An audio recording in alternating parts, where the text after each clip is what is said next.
বন্ধুরা, পিনাকা নৌ ভেরিয়েন্টের প্রথম পরীক্ষা এই বছরের শেষের দিকে করা হবে।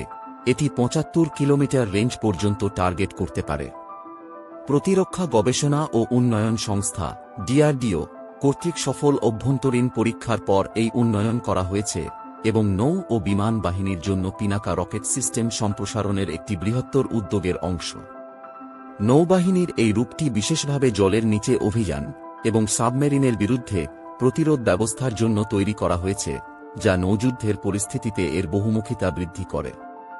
এটির ৭৫ কিলোমিটার পর্যন্ত কার্যকর ফায়ারিং রেঞ্জ রয়েছে, যা নিরাপদ দূরত্ব থেকে লক্ষ্যবস্তুতে হামলা করার জন্য উপযুক্ত এবং একই সাথে অপারেশনাল নমনীয়তা বজায় রাখে। এই ব্যবস্থাটি নৌয়ান থেকে উৎক্ষেপণের জন্য ডিজাইন করা হয়েছে, যা সমুদ্রভিত্তিক প্ল্যাটফর্ম থেকে দ্রুত স্থাপন এবং সম্পৃক্ততা নিশ্চিত করে, যা আধুনিক নৌযুদ্ধের জন্য অত্যন্ত গুরুত্বপূর্ণ। নৌ ভেরিয়েন্টের অত্যাধুনিক নির্দেশিকা ব্যবস্থা অন্তর্ভুক্ত থাকবে বলে আশা করা হচ্ছে, যা সামুদ্রিক পরিবেশে নির্ভুলতা এবং লক্ষ্য অর্জন উন্নত করবে, সম্ভাব্যভাবে গতিশীল সমুদ্র অবস্থার জন্য উপযুক্ত প্রযুক্তি অন্তর্ভুক্ত করবে। স্থলভিত্তিক প্রতিরূপের মতো নৌ ভ্যারিয়েন্টটি দ্রুত পরপর একাধিক রকেট নিক্ষেপ করতে পারে, শত্রু অবস্থান বা হুমকির বিরুদ্ধে অপ্রতিরোধ্য অগ্নিশক্তি প্রদান করে। নকশায় এমন বৈশিষ্ট্য রয়েছে যা সমুদ্রে অভিযানের সময় স্থিতিশীলতা এবং নির্ভরযোগ্যতা নিশ্চিত করে, জাহাজ চলাচল এবং পরিবেশগত কারণগুলির মতো চ্যালেঞ্জ মোকাবেলা করে।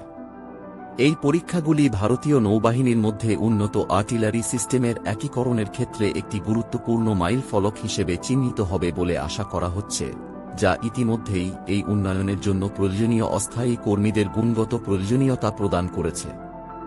নৌ প্রযুক্তির পাশাপাশি ডিআরডিও পিনাকা সিস্টেমের অন্যান্য উন্নতির জন্য কাজ করছে, যার মধ্যে রয়েছে ১২০ কিলোমিটার রেঞ্জের একটি নতুন উচ্চ ক্যালিবার ভেরিয়েন্ট, যেখানে অন্যটি ২০০ কিলোমিটারেরও বেশি রেঞ্জের সাথে সীমানা আরও এগিয়ে নিয়ে যাবে, যার পরীক্ষামূলক প্রযোগ ২০২৫ সালের অক্টোবরের দিকে হবে।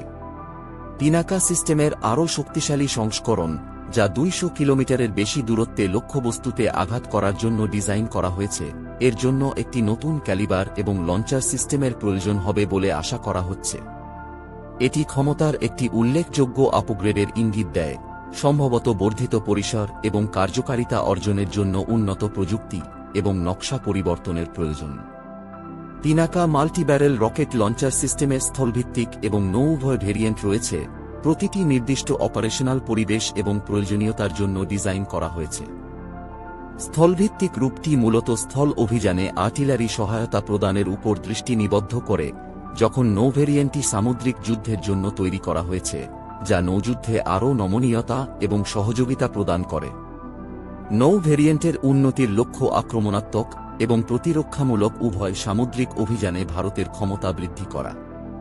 এ বিষয়ে আপনার কি মতামত অবশ্যই কমেন্ট করে জানান।